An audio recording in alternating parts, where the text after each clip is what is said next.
একেবারে পাহাড়ি অঞ্চলে একটি খাবার।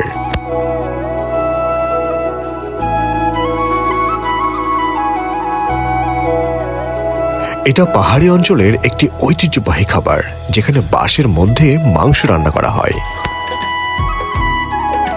এই ঐতিহ্যবাহী পাহাড়ি খাবারটি এখন পাওয়া যাচ্ছে আমাদের শহর রাজশাহীতে।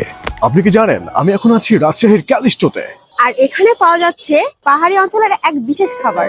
আর আমি এই খাবারের সন্ধানে চলে গিয়েছিলাম ক্যালিস্টো রেস্টুরেন্টের একেবারে রুফটপে। এখানে রাতের পরিবেশটা দেখতে একেবারে অন্যরকম। চারিপাশে ঝর্ণার ধারা, এছাড়া আধারের মধ্যে ল্যাম্পপোস্টের মতো জ্বলে থাকা লাইটগুলো, সবকিছু মিলিয়ে এই পরিবেশটাতে এক অন্যরকম সৌন্দর্য বিরাজ করে। আর এমন নির্জন পরিবেশে এমন পাহাড়ি খাবার সত্যি অসাধারণ। আর সবচেয়ে মজার বিষয়, আপনি এমন খাবার একেবারে চোখের সামনে প্রসেস করা দেখতে পারবেন। এই খাবারটি কিন্তু আমাদের পার্বত্য চট্টগ্রাম, রাঙ্গামাটি, বান্দরবন, খাগড়াছড়ি এইসব অঞ্চলে বেশি দেখা যায়। ব্যাম্বো চিকেন বানাইতে মূলত মুরগি মাংস লাগে, দেন তারপরে যে বিভিন্ন রকমের মশলা, আর ইয়ান 40-45 মিনিট মতন সময় লাগে।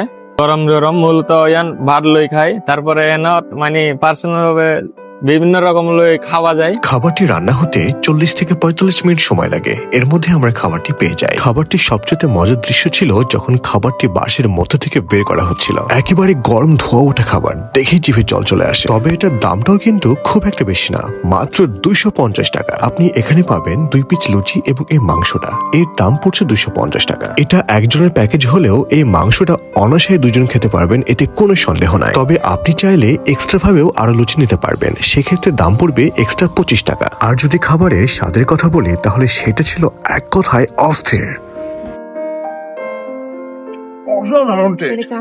খাবারটা সত্যি মজার, আর এমন খাবারটা ট্রাই করতে আপনারা চলে যেতে পারেন এই ক্যালিস্টোতে। আর ক্যালিস্টো রেস্টুরেন্টের ঠিকানা হচ্ছে রানীবাজারে পিৎজা বার্গের ঠিক অপোজিট পার্শ্বে এই যে 3 তলা দেখতে পাচ্ছেন, ঠিক এইটা।